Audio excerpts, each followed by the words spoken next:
seguimos arriba con la segunda entrega sobre los peligros del ocultismo. Peligros que fundamentalmente tienen que ver con nuestra propia imprudencia, ¿no? Generalmente de poner la carreta delante de los bueyes. No es que el ocultismo en sí sea peligroso, ¿no? Todo lo contrario, es una posibilidad de poder transitar el camino de la espiritualidad de diferentes lugares. El tema está cómo nosotros ejercemos el ocultismo, ¿no? ¿Qué es lo que hacemos primero? ¿Qué es lo que hacemos después? ¿Cuáles son las prioridades? Si la prioridad primera de la práctica del ocultismo es la espiritualidad, ¿no? El desarrollo de la espiritualidad, el desarrollo de un contacto interno, bueno, ahí no vamos a tener, digamos que mayores problemas, ¿no?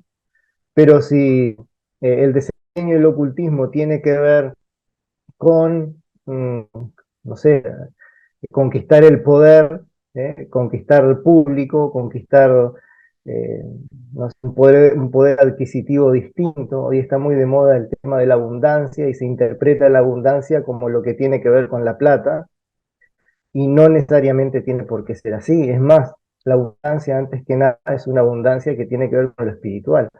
Para muchas personas la abundancia puede ser tener la posibilidad de ver un amanecer todos los días y no necesariamente tiene que ver con tener más plata en el banco. Así que bueno, eso de la abundancia, de la forma en que se maneja hoy en día es bien relativo porque generalmente se encara desde el punto de vista de lo económico y en realidad no es así, va por otro lado. En una práctica que hicimos en el campo, en la caminata consciente hace un par de días atrás, habíamos hablado de la abundancia que tienen las hormigas, ¿no? Con sus, arrastrando, cargando sus palitos para construir su nido. Y en ese sentido reflexionamos un de lo que es la abundancia, en la realidad, ¿no? No en este mundo ilusorio en el cual vivimos. Ilusorio porque desde el punto de vista de los budistas, la ilusión tiene que ver fundamentalmente con creer que todo lo que nos sucede es permanente. Y no es así. La felicidad no es permanente. Hoy estamos de una forma, nuestro estado anímico está de una forma y mañana está de otra, propio del principio de ritmo, que dice todo fluye y refluye. Así que bueno, que son bien relativas. Esto del ocultismo es bien importante, eh, básicamente tener un mínimo orden y tener claros los objetivos, y el objetivo fundamental del perseguir lo oculto, de perseguir el misterio, de ahí viene la palabra mística. El místico es aquella persona que ama el misterio, y en este sentido, el ejercer la mística implica antes que nada un desarrollo de los aspectos espirituales del ser humano, ¿no? De la evidencia, del pensamiento colectivo, en fin. El, el programa que vamos a desarrollar ahora, en esta entrega, bueno, tiene que ver con vampiros energéticos, que ya algo habíamos hablado en la reunión anterior, el ritual del sacrificio, los amuletos y otros elementos de poder por tales fechas, el mal y el bien visto desde otra óptica, digamos, ¿no? Así que bueno, vamos a comenzar con la primera diapositiva que tiene que ver con el vampirismo energético. Eh, Como todos sabemos, existen ciertos seres en la naturaleza astral, tienen la capacidad de poder extraer energía vital de las personas, ¿sí? Estos seres son conocidos como vampiros, vampiros energéticos, ¿no? Toman la energía emocional, física, astral de las víctimas con el propósito de poder fortalecerse ellos, ¿no? O satisfacer sus propias necesidades, de vitalizarse, ¿no? Son seres carentes de la propia vitalidad, ¿sí? Es decir, que es importante tener en cuenta, eh, debemos recordar, mejor dicho, que la energía eh, no puede ser ni creada ni destruida, ¿sí? La energía no se crea ni se destruye, solamente se transforma. Hay una transferencia de energía, ¿no? De acuerdo con el principio de ritmo, cuando se lleva a cabo una transferencia de energía, puede implicar extraer de un lado para poder suministrar a otro lado, ¿no?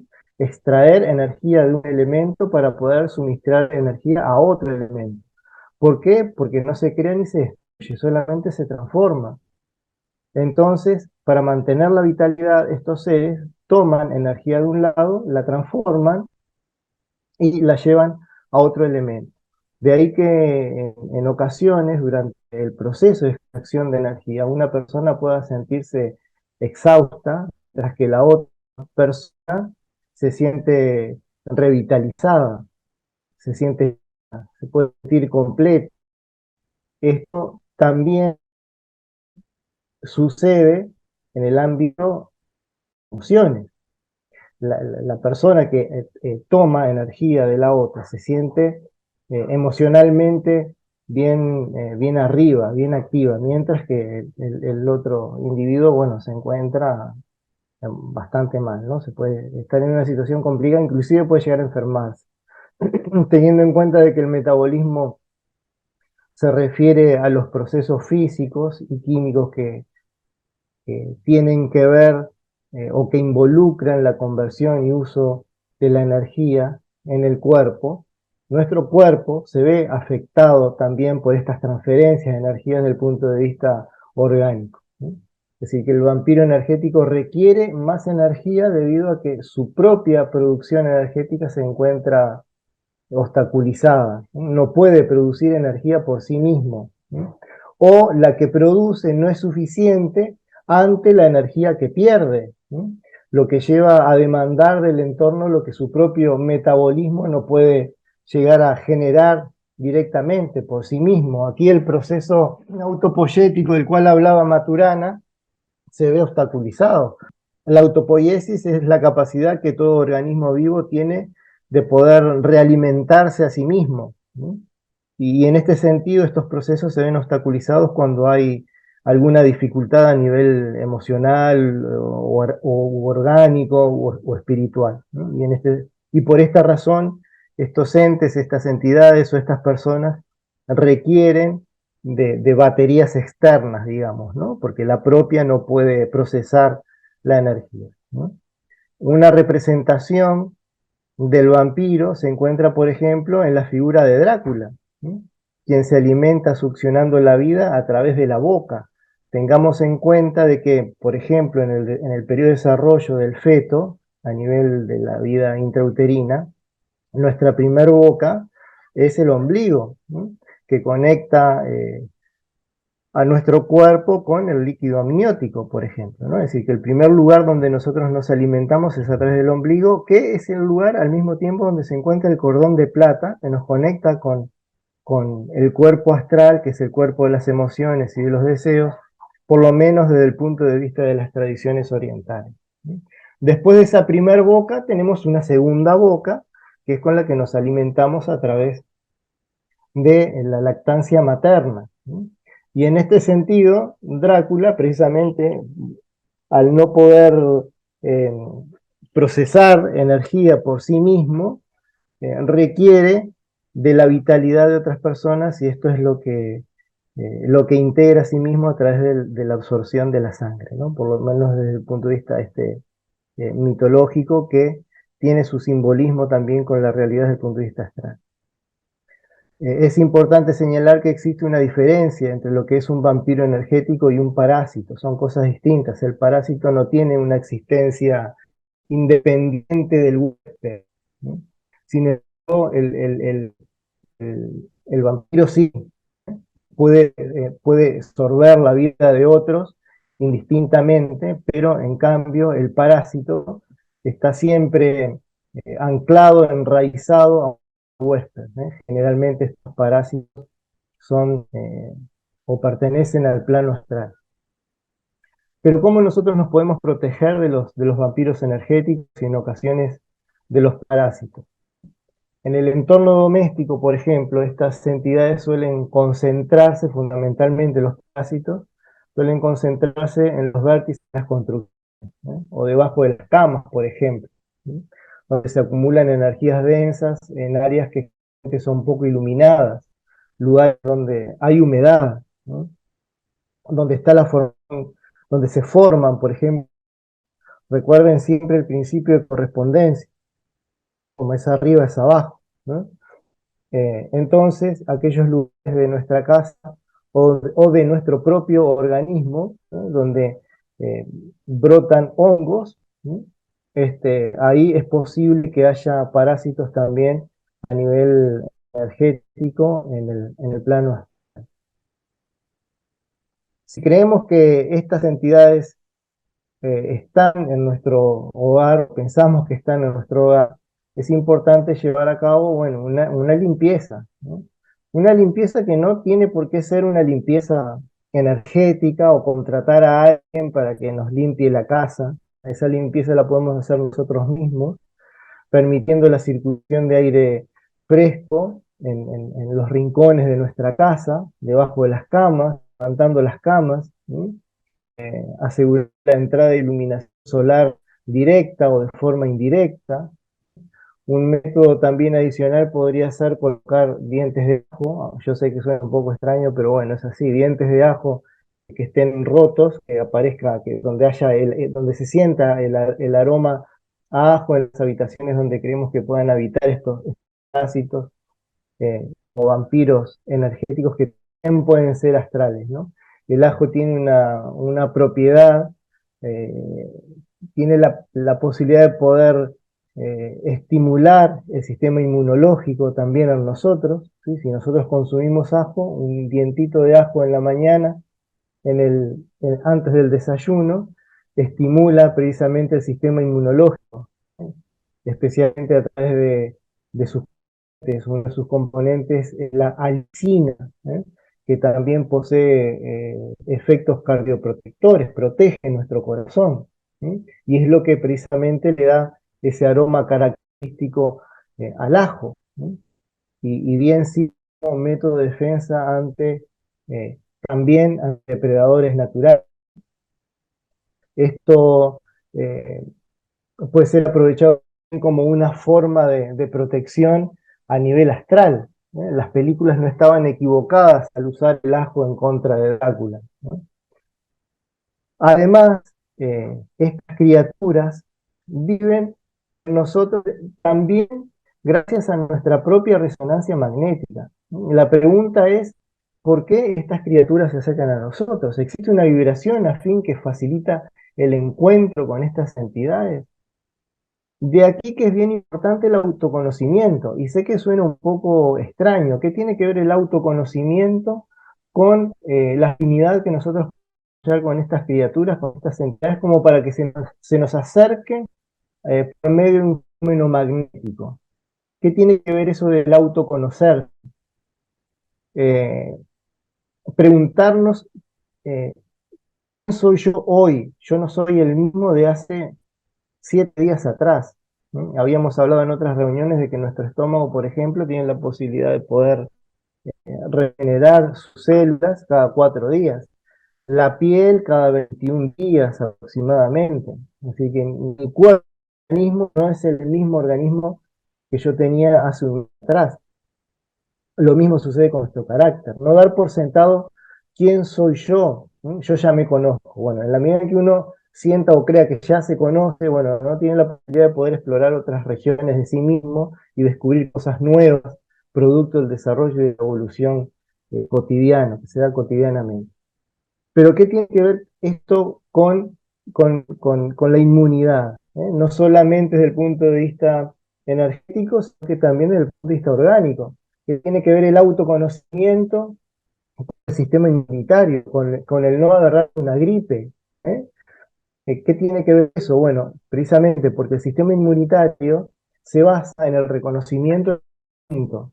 ¿Sí? ¿Y esto qué implica? Implica que para poder reconocer a lo distinto que ingresa a nuestro cuerpo o a nuestro medio ambiente, primero nos tenemos que conocer a nosotros. Si no nos conocemos nosotros, no podemos reconocer a lo diferente, por lo tanto no nos podemos defender, ¿sí? Eh, en nuestro sistema inmunológico opera en múltiples dimensiones, por lo tanto, ¿no? Y se basa en el reconocimiento de lo distinto, de lo diferente, ¿eh? Sin embargo, para identificar lo diferente, primero tenemos que saber quiénes somos nosotros, ¿tá? Es necesario conocer quiénes somos para poder enfrentar estas situaciones de manera efectiva. Es decir, que eso de conócete a ti mismo no es una cuestión poética, digamos, sino que es una realidad, y una realidad que, que involucra, que implica y que tiene sus efectos también desde el punto de vista orgánico, ¿no? En la medida en que mis glóbulos blancos, mis leucocitos, me reconozcan, nos desconozcamos entre nosotros, vamos a poder identificar lo diferente y por lo tanto esa va a ser nuestra defensa natural ante lo distinto, ante lo agresivo. Es bien importante el conocimiento de sí para precisamente evitar este tipo de inconvenientes, ¿no? Vamos a leer lo que dice aquí el Levi en la historia de la magia. Eh, Vamos a leerlo, lo voy a leer junto con ustedes. Al ver que su existencia se debe a las ilusiones de la imaginación y a la divagación de los sentidos, las criaturas jamás se manifiestan en presencia de una persona que pueda revelar el misterio de su nacimiento monstruoso. Aquí entra a tallar otra cosa, creencia. ¿Mm? ¿Por qué Levi hace esta afirmación? Quizás Levi se apoye en el principio de mentalismo. Este principio expresa categóricamente que la mente, sustentada en la fe y la creencia, construir la realidad en la que nos encontramos, ¿no? Parte de ese principio, de esa gama de personajes, estos pueden ser creados, tanto los vampiros energéticos como los parásitos, pueden llegar a ser creaciones nuestras, ¿no? Y si no son creaciones nuestras, a través del principio de mentalismo, ¿no? Y a través de un poco de fe, nosotros podemos vitalizarlos, ¿no? Vamos a tener en cuenta algunas cosas, ¿no? Estos pueden ser creados por medio de la coproducción, ¿no? Una creación colectiva, es decir, formas de pensamiento que se han tomado por medio de la creencia, por ejemplo, y que se han tornado en un cuerpo y en un rostro, que antes de dar miedo, debería dar pena por la falta de vitalidad que tiene, ¿no? Por ejemplo, Drácula, como les hablaba hace unos minutos, ¿no? Ustedes ven una película de Drácula y antes de dar miedo, más bien debería dar lástima por cómo está parado en la vida, necesitando constantemente de los demás para poder sobrevivir, ¿no? Con la pálida, falta de calidad, ¿no? Y precisamente esa actitud de compasión por parte nuestra, sino que lo que sucede es el miedo. Bueno, el miedo es uno de los elementos fundamentales por los cuales estos seres se alimentan y se vitalizan. A través del miedo del ser humano, algo que vamos a hablar en unos minutos. Estos seres también pueden ser vitalizados o pueden ser producto de una transferencia energética nuestra, de la creencia, y estos cascarones, pueden haber cascarones astrales de seres desencarnados que nosotros mismos vitalicemos, ¿no?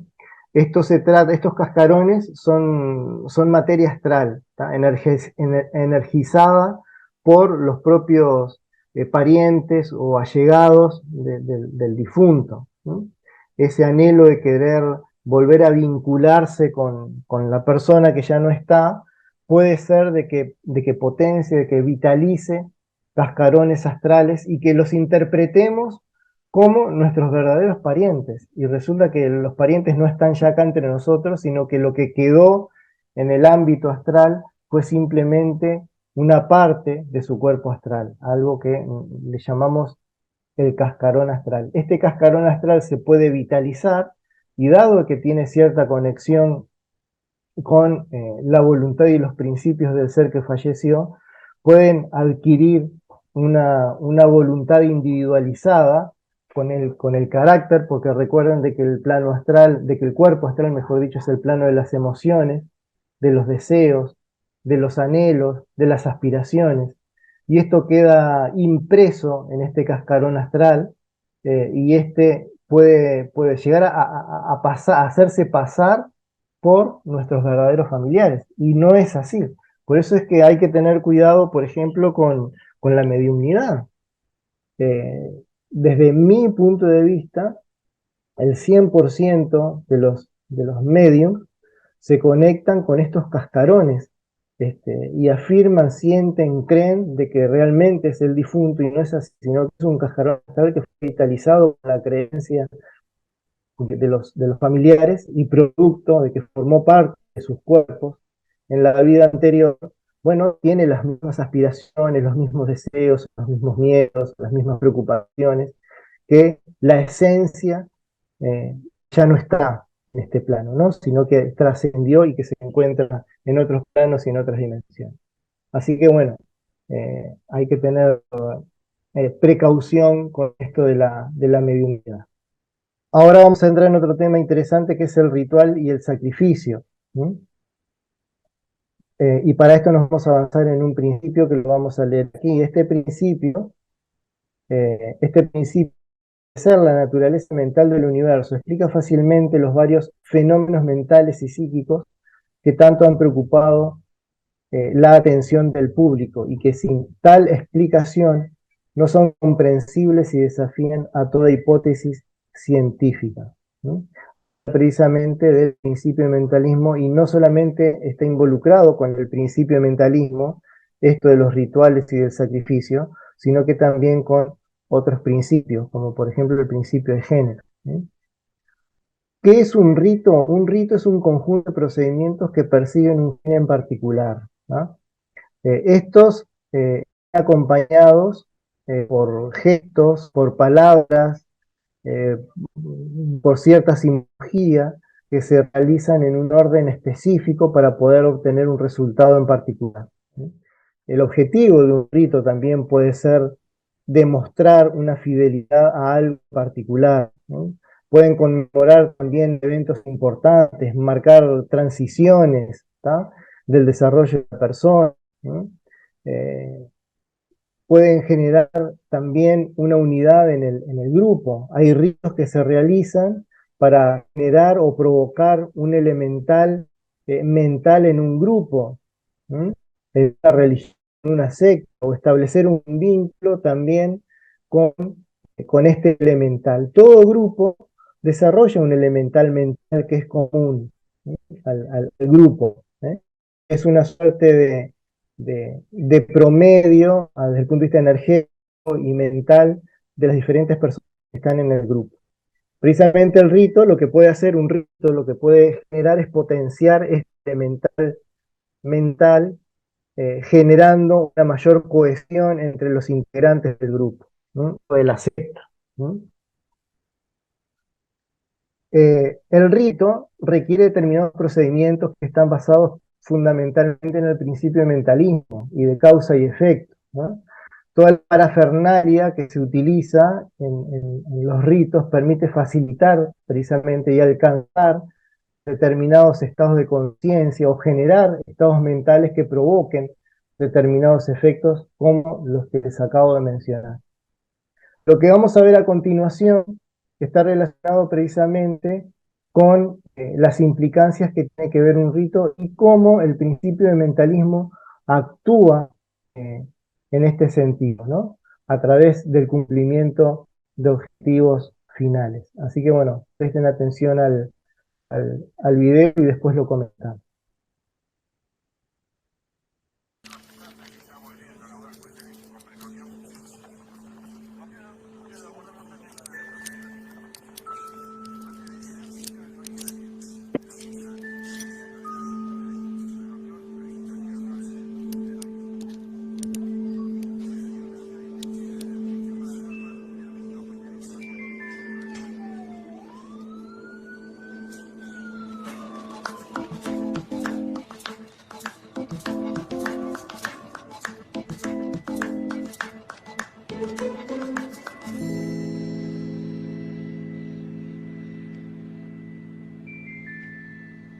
Ya estás en paz, Guido. ¿Mm?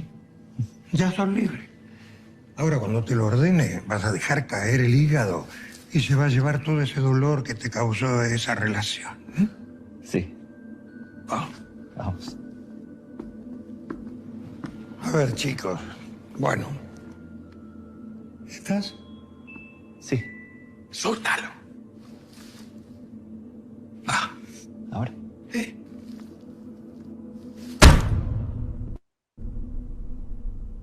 Soy libre. Me liberé. Me liberé. Vamos. Me liberé. Patricia, me liberé. Patricia, me liberé. Estoy libre, Patricia. Patricia. Un regalito. Gracias. Fernando, ¿se acuerda de mí? Sí, me acuerdo de... Necesito su ayuda. Perdóname, pero estoy apurado. Escúcheme, ¿Qué por pasa? favor. ¿Qué? Estoy completamente sacada. No puedo parar. Ya no es liberador lo que hicimos porque no lo puedo controlar. Bueno, pero tranquila. Espere, por favor, porque estoy lastimando a la gente que Tranquila, quiero. te podés quedar tranquila. Esto es así. Si no hay dolor, no hay cambio. Sí, pero ya está. Yo necesito volver a ser la que era antes. Parala, cortala. Para reconstruirse hay que demoler a fondo. Y seguro que era eso lo que vos necesitabas. ¿Está? Pero ya está.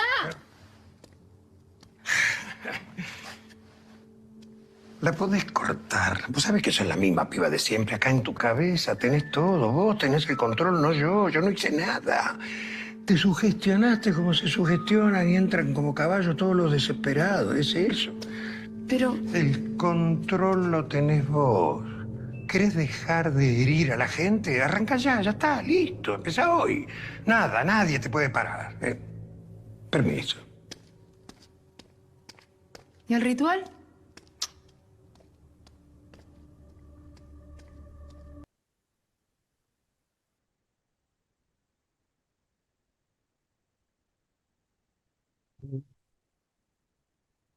Bueno, bueno, eh, se trata de eso, ¿no? Del principio mental. ¿Eh? Uno lo que puede creer, lo puede crear. Y eso es literal. ¿Eh? Allí donde se presta la atención, la energía eh, se canaliza, se transfiere. ¿No? Y hay una cuota, yo diría que el 98% que tiene que ver con creencia, ¿no? Con nuestra capacidad de poder crear no solamente las circunstancias, sino que también eh, todo lo que las circunstancias conllevan, los efectos. El ritual es una herramienta, por lo tanto, que provoca una determinada transformación o que intenta generar un efecto determinado, ¿no? A través precisamente del creer, de la creencia. ¿Eh? Y no estamos minimizando el hecho de creer o de tener fe, lo contrario, estamos dando las herramientas necesarias como para poder comprenderlo, como para poder saber de que el poder, como decía Arana, está en nosotros mismos. ¿Sí? El ser humano utiliza herramientas como extensión del cuerpo desde siempre, lograr lo que no puede hacer por vías naturales, como por ejemplo el microscopio. El microscopio es una extensión del ojo que nos permite ver lo que nosotros no podemos ver a simple vista. Un serrucho, por ejemplo, es una extensión del cuerpo que nos permite cortar lo que no podemos cortar con nuestras manos, ¿no? De la misma manera, los rituales permiten realizar a los practicantes cosas que no podrían por medios naturales o por medios habituales. Es decir, que el ritual es una herramienta, ¿no? Que está fundamentado en el principio del mentalismo, ¿no? Y de causa y efecto, ¿no? Los rituales se utilizan para canalizar energías, por ejemplo, realizar trabajos de protección. Pueden ser procedimientos puramente mentales por medio de la imaginación creativa. No necesariamente tenemos que usar velas o bolas de cristal. Todos esos elementos, las velas, las bolas de cristal, los malas, los inciensos, son elementos que vienen a centrar la energía. Allí donde se centra la atención, la energía también se transfiere. Y en particular, si esos elementos los involucramos con el objetivo que queremos alcanzar a través del ritual, bueno, esto se potencia.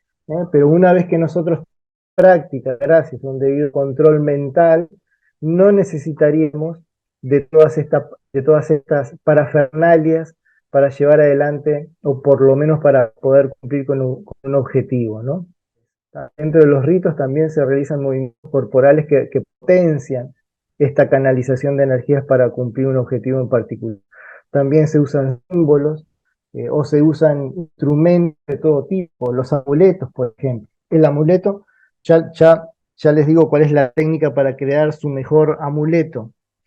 El mejor amuleto que nosotros podemos crear es realizar una caminata, que sea una caminata a la cual nuestro cuerpo llega, ya no puedo caminar más. ¿No? Ese último paso es el último que sabemos que vamos a dar, pues estamos totalmente exhaustos porque sabemos que podemos dar un paso más. Ahí tomen una piedra, cualquier piedra, ¿tá? No tiene por qué ser un cristal de cuarzo, nada por el estilo. Tomen cualquier piedra. Esa piedra va a ser el mejor amuleto que ustedes puedan tener, que es el último paso cual otro no podían dar. ¿Eh? Toda la energía de todo ese proceso de caminata, de interiorización que llevaron adelante durante, no sé, 3 o 4 horas de caminata, queda canalizada, impregnada en esa piedra que se encuentra al final del camino antes de dar marcha atrás. Toman esa piedra y esa piedra, sea cual sea, va a ser el mejor amuleto y la mejor protección que puedan tener. Aquellos amigos que viajen, que tengan la posibilidad de poder viajar con nosotros al Sajama, que puedan ascender hasta la explanada en el campamento base. Eso es un método también, o podría servir como para obtener tu propio amuleto. Yo tengo acá una piedrita que tomé cuando ya no daba más, fue el último paso, no iba a dar uno más porque no podía, no era porque no quería o no tenía tiempo, sino que era porque no podía. Entonces esa energía de todo ese proceso de interiorización quedó impregnado en esa piedra a través de la propia energía. Ese es el mejor amuleto que tengo. Pero no tiene por qué ser el Sajama, puede ser a cualquier lugar. A caminar 3, 4, 5 horas, cuando no podamos caminar más, se agachan, toman una piedrita y esa piedrita va a estar magnetizada con todo el sacrificio que ustedes emplearon para llegar a ese último paso. ¿No? Y aquí aparece el sacrificio o el oficio sagrado, ¿tá? Del latín sacro officium, ¿no? El oficio sagrado, el sacrificio, que vamos un poquito a partir de este momento, ¿no? Y para esto vamos a leer lo que dice acá Hermes Trismegisto. Por consiguiente, la unidad, que es principio y raíz de las cosas, está en todas las cosas como raíz y principio. ¿No? Es decir, que todo es uno, todo está aquí y ahora. ¿Eso que implica? Implica el principio de causa y efecto. ¿No? El principio de causa y efecto se vincula al principio de género como lo que vamos a ver ahora. Y para crear, implica precisamente causa y efecto. Toda causa tiene su efecto, todo efecto tiene su causa. El creador y lo creado. Hay efectos también que son manifestados y efectos no manifestados. Por ejemplo, un árbol. Plantan un árbol para poder en el futuro consumir el fruto. ¿Ah? Pero este no es el único efecto que tiene el plantar un árbol. El árbol nos da la posibilidad de poder tener una sombra y refrescarnos en la sombra del árbol. Y este efecto de repente no lo teníamos previsto. Pero es un efecto que en principio no estaba o no se manifestaba a través de nuestros pensamientos, ¿no? A través de lo que queríamos lograr gracias a plantar el árbol, ¿no? Todo efecto tiene algo de la esencia de su causa, ¿no? Y esto es fundamental, como los hijos tienen algo de los padres, ¿no? Todo efecto tiene algo de la esencia de su causa. No son la causa, son el efecto, pero tienen algo. Hay una genética que transfiere, ¿no? El maestro se refería a esto cuando decía, al árbol se lo conoce por su fruto, ¿no? Causa y efecto. Por todo esto, en cada procedimiento creativo, como sucede con un ritual, hay una transferencia de energía propia hacia el objeto del ritual, hacia el objetivo del ritual, hacia el efecto que se pretende conseguir con el ritual. ¿Mm? Los efectos que yo genero con el ritual, obviamente van constituidos también por mi propia energía. Y esto implica, bueno, como la energía no se crea ni se destruye, solo se transforma, implica una pérdida de energía, una transformación en otra cosa, en el efecto que yo quiero lograr. Pero al mismo tiempo esto es, digamos que un arma de doble filo. El acto creativo eh, que podemos apreciar a través del principio de mentalismo, el género, la causa y el efecto, implica una transferencia de energía. Esto nos habla de un principio básico de la energía y es lo que les comentaba hace un ratito. Allí donde está la atención y nuestra intención, allí es donde se transfiere nuestra energía, ¿no? Estos objetivos de transferencia de energía pueden contribuir a nuestro desarrollo o sencillamente drenarnos la energía. Yo puedo realizar ritos, ¿no? O puedo realizar un sacrificio en particular, como por ejemplo caminar 5 horas para alcanzar esa piedrita que va a ser mi amuleto, y esto en cierto sentido es un objetivo constructivo que va finalmente a, a, a tener que ver con mi desarrollo personal. Me voy a sentir seguro, más confiado, me voy a sentir protegido. Esto va a generar un ámbito mental en mi entorno de protección, ¿sí? Pero existen transferencias de energía a través de la conciencia que, bueno, pueden llegar a darnos la energía, ¿no?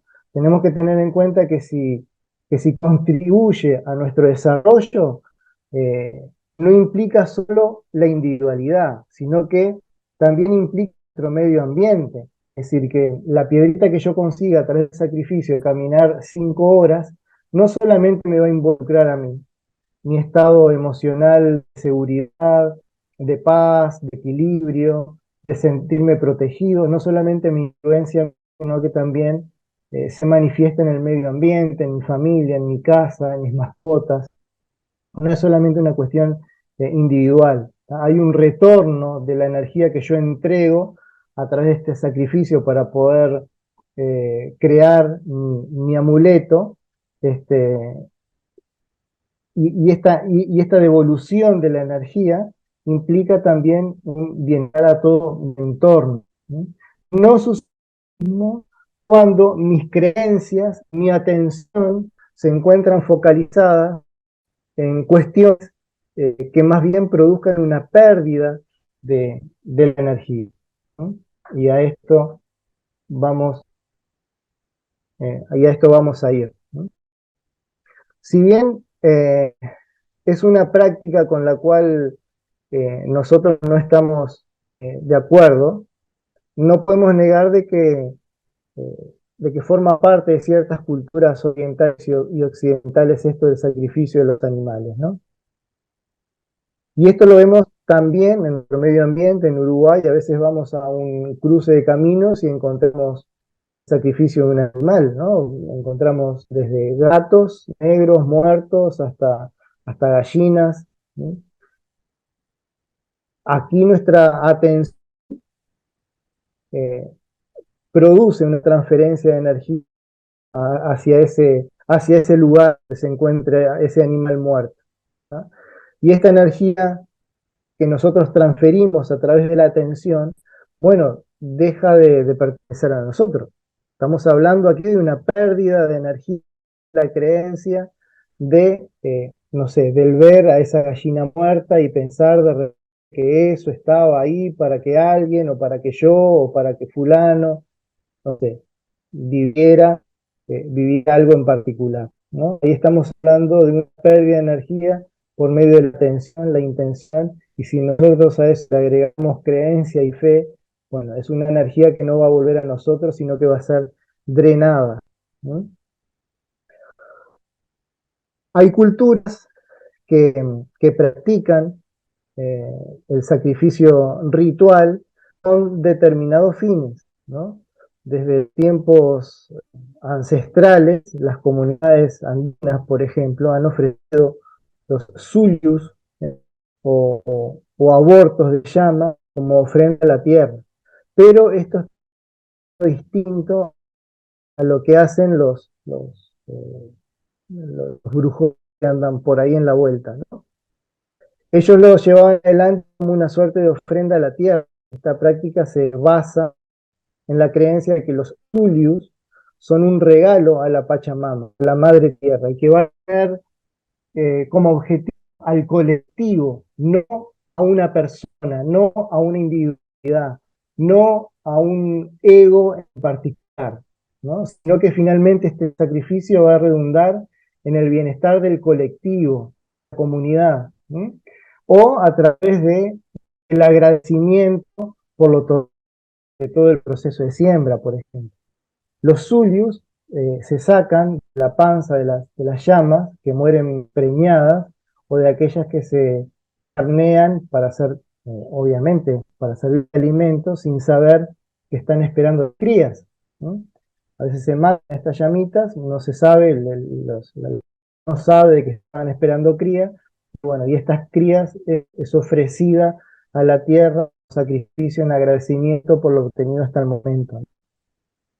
En lugar de enterrarlo, se colocan en un lugar elevado como una montaña, un cerro, como un acto de gratitud a la tierra, y se lo incinera, se lo prende fuego. Es decir, que, y esto del fuego es bien interesante, porque con el fuego se produce una integración a la tierra, ¿eh?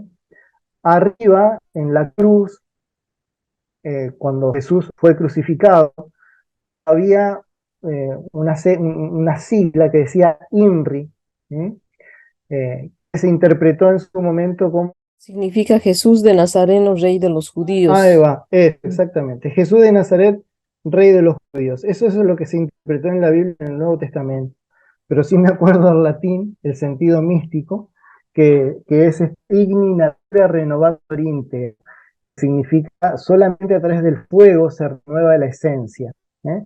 Y esto es fundamental, el fuego del sacrificio como un elemento renovador de nuestra propia esencia, lo que nos permite la reintegración de la tierra a través ¿no? del fuego, de la tierra, del aire y del agua, ¿eh? Este es el sentido que los nativos le daban al sacrificio por el fuego, ¿eh? Nada que ver a los sacrificios de los brujones de la esquina, que lo hacen para no sé, para que una persona llegue a la presidencia, para que una persona conquiste un amor o para que una persona tenga más dinero. Estamos hablando de procedimientos y objetivos totalmente distintos. Y es importante tenerlo en cuenta. A pesar de eso, nosotros no comulgamos con la matanza de animales, eso claro, pero no podemos negar de que en las antiguas culturas el sacrificio ritual existía y nada, se llevaba adelante, ¿eh? En Sudamérica, por ejemplo, las llamas y las alpacas han sido utilizadas para la carne, no solamente, y para la lana, bien importante en los pueblos de montaña, donde el frío es muy duro, ¿eh? Este, y también, bueno, sucedía esto desde tiempos prehispánicos, ¿no? En algunas comunidades andinas todavía se practica el sacrificio ritual de las llamas en ocasiones especiales, no es todos los días, ni por aspiraciones individuales, ¿sí? También sucede el sacrificio de las llamas en conmemoraciones de índole religioso, en ceremoniales, como agradecimiento a la Pachamama, como les comentaba recién. El sacrificio de animales observa una ética. En estas culturas, en el sacrificio de estos animales, se podía apreciar una ética. Cuando el animal se lo sacrificaba, se procuraba minimizar el sufrimiento del animal. Cuando los rituales, cuando los sacrificios se llevan adelante desde el punto de vista eh, de la espiritualidad, digamos, se procura evitar el sacrificio, se procura evitar sufrimiento del animal. ¿Mm? En muchos países, por ejemplo, existen leyes y regulaciones que, que llaman el sacrificio de los animales, ¿no? Con el objetivo de garantizar de que se realice una muerte ética, por llamarlo de alguna manera. Y así de a poquito vamos a ir avanzando en esto de, de los peligros del ocultismo.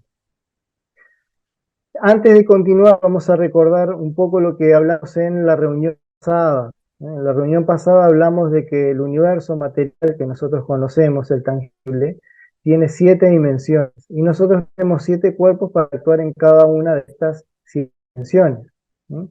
Tenemos un cuerpo físico, astral, mental inferior, mental superior, un alma, un espíritu y una esencia. 7 cuerpos para actuar en cada una de estas dimensiones del universo material de 7 dimensiones. Pero encimado a este, de alguna manera, o mejor dicho, integrado, vinculado, existen 2 universos más. Existe el universo mental y el universo espiritual. Fundamentalmente en el universo mental se encuentran entidades que en las escrituras se les llama arcángeles, son seres con la posibilidad de poder crear el universo. Y precisamente en este universo mental se encuentran 2 entidades archiconocidas por nosotros, que se han denominado como Miguel y Lucifer o Belcebú. No tienen una conformación física antropomorfa, como nosotros estamos viendo. Se las define así, con una configuración física antropomorfa para poder individualizarlos y comprenderlos. Pero en realidad estamos hablando de energías, estamos hablando de fuerzas, ¿eh? Que empujan a un determinado estado mental y espiritual, pero básicamente son energías, ¿no? Son procesos. Así como se utiliza a Dios como un hombre que está sentado en el cosmos con los pies en la tierra y que tiene barba y que es... Bueno, de esta manera también a los arcángeles se los representa con alas y con apariencia humana, pero asexuada, ¿no? Como queriendo significar de que el principio de polaridad no obra en ellos. A pesar de eso, están sujetos a un principio de polaridad, por eso es que Miguel tiene un determinado actuar y Lucifer o Belcebú tiene otro actuar, que no se relaciona con el bien y con vamos a ver dentro de un rato. El asunto es que estas entidades creadoras de universos también crearon a este universo material de 7 dimensiones, donde existen los seres humanos, pero también los seres extraterrestres. Los seres extraterrestres que nos visitan y que tenemos y con los cuales tenemos contacto son seres del universo material, de una cuarta, quinta dimensión, pero finalmente materiales. A Satanás, que es un leal seguidor de Belcebú, es un ser extraterrestre, de una cuarta dimensión, que nos visitó hace bastante tiempo en la Tierra y, bueno, y generó determinadas cuestiones, porque precisamente estaba aliado a una polaridad del universo mental que nosotros denominamos como Lucifer o Belcebú. Este Belcebú o Lucifer es un ser ultraterrestre, igual que Miguel, perteneciente al universo mental, que se encontraba en desacuerdo con un plan de desarrollo que se estaba llevando adelante en nuestro planeta Tierra. Esto está en la formación que hemos llevado adelante, está bien expresado en un PDF que se envié. Por eso es que los amigos que estén haciendo la formación, les solicité que leyeran este texto, porque bueno, así nos ahorramos bastante tiempo en comprender algunas cosas, ¿no? Sobre el planeta se desarrolló un plan cósmico que tenía que ver con el desarrollo de una civilización que, que tuviera la posibilidad de llegar a ser maestro de sus propios tutores. Desde el punto de vista evolutivo, evolucionan por asociación de ideas o por servicio. ¿Eh? Ellos hacen lo que tienen que hacer, no hacen otra cosa. ¿Eh? Tienen la posibilidad de poder optar como nosotros. Nosotros podemos optar entre ir a correr, comer torta, y de acuerdo a esa experiencia que vamos a lograr, una cosa y la otra van a ser las consecuencias que vamos a tener que vivir, y producto a eso vamos a aprender. Los seres extraterrestres y los seres del universo mental no tienen esta posibilidad de poder desarrollar desde el punto de vista dual, ¿no? A través del choque, la experiencia, lo hacemos nosotros. Entonces, ¿qué sucedió? Como solamente evolucionaban a través del servicio o de la asociación de ideas, a través de la inteligencia, un momento en que no podían más de lo que lo hacían. Es decir, que cuanto más alto caminaban hacia la cima de la montaña, más lento se hacía, ¿sí? Producirse un estancamiento cósmico.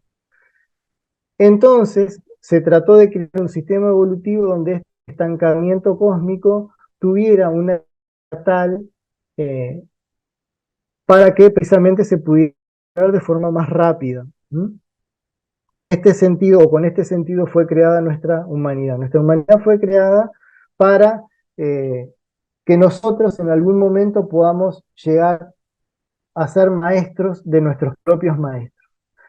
Resulta ser de que entidades del universo espiritual estaban en desacuerdo con esto, en desacuerdo con que el nuevo sistema evolutivo se llevara adelante en una civilización nueva.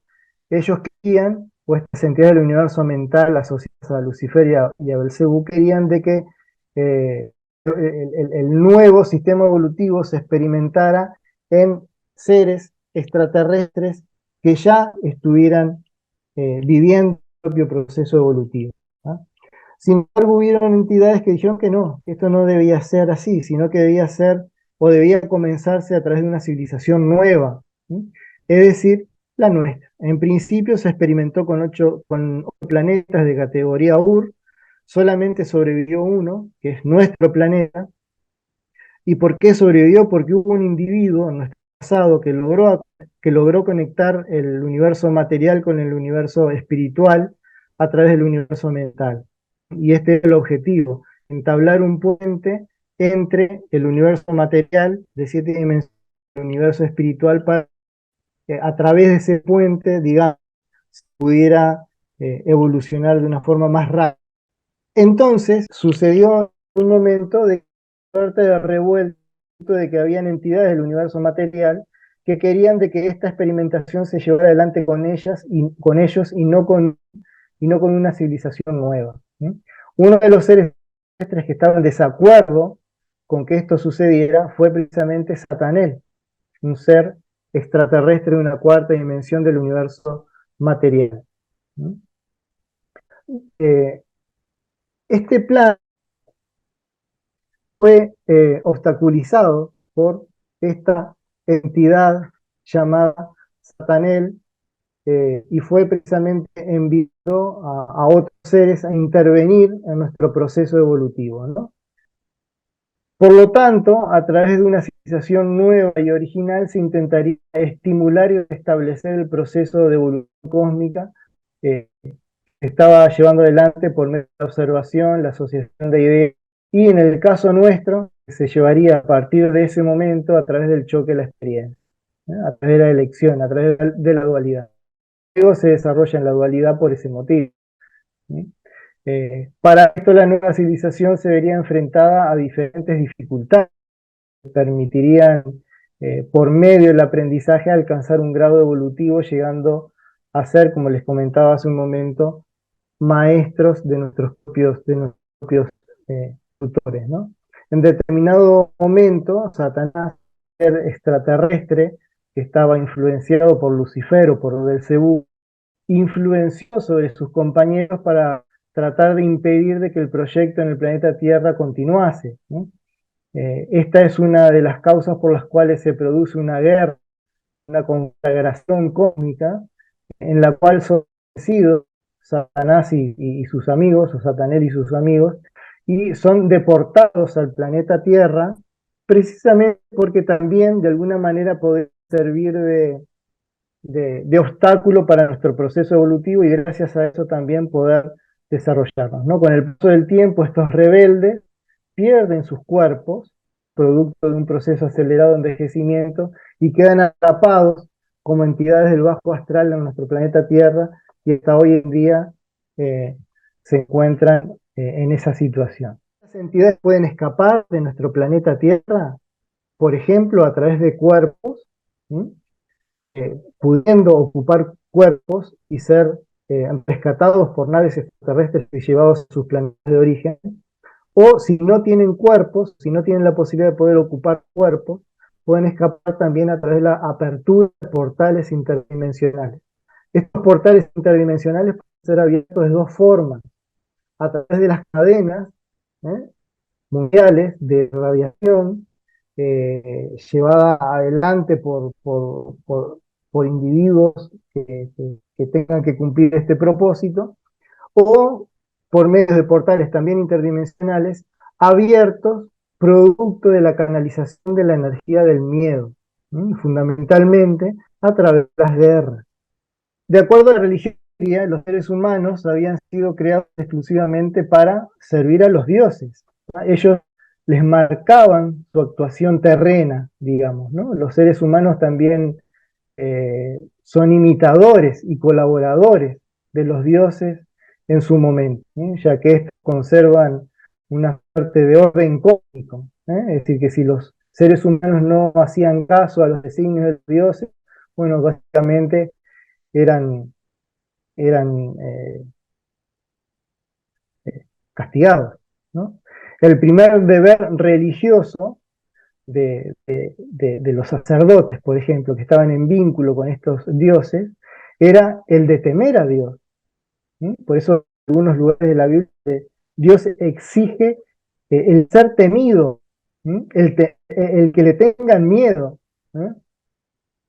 Y para esto se llevaban adelante también sacrificios y ofrendas. En la Biblia, por ejemplo, por otro lado, además de diversas fuentes greco-romanas, por ejemplo, se refiere a los sacrificios eh, de niños, de adolescentes, de las famosas vírgenes. ¿Por qué? Porque el miedo generado en el momento del sacrificio podía abrir portales interdimensionales. Hoy no se hacen sacrificios de esta índole, pero sí eh, hay guerras que tienen el mismo efecto. Abrir portales interdimensionales por medio del miedo. Vamos a abrir un paréntesis acá en relación a un sacrificio bien particular en el libro del Génesis. Por ejemplo, se narra la historia de Abraham. Era un hombre que fue llamado por Dios, Dios entre comillas, para ser el padre de una gran nación, ¿no? Abraham y su esposa Sara no podían tener hijos, pero Dios les prometió que les daría un hijo. Años después, Sara dio a luz a Isaac, el hijo de Abraham, el hijo que Dios le había prometido a Abraham, Isaac. Un día, Dios le dijo a Abraham que lo llevara a Isaac al monte Moria y que lo ofreciera en sacrificio.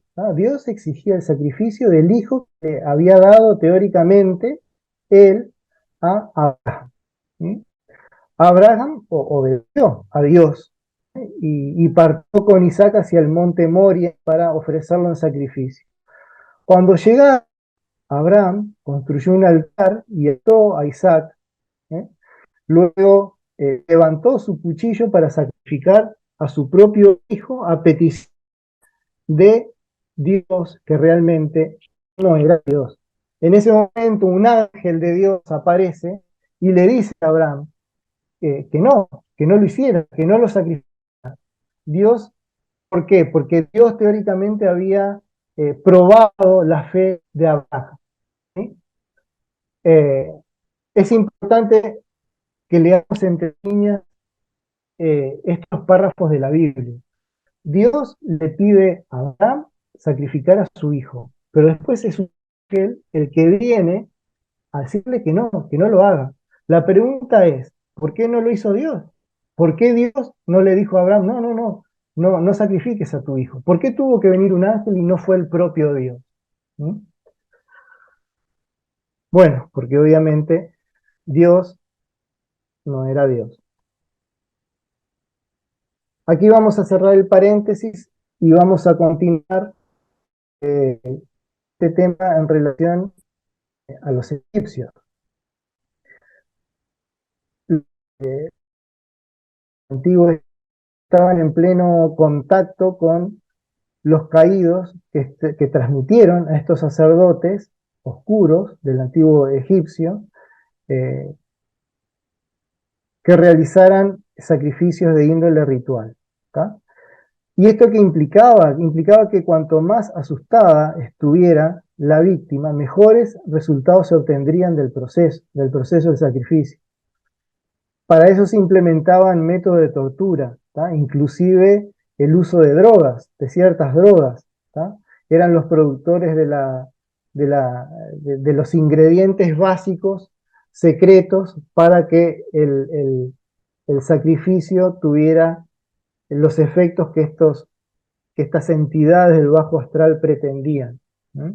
Precisamente porque viven o sobreviven a través de la energía del miedo generada por los seres humanos.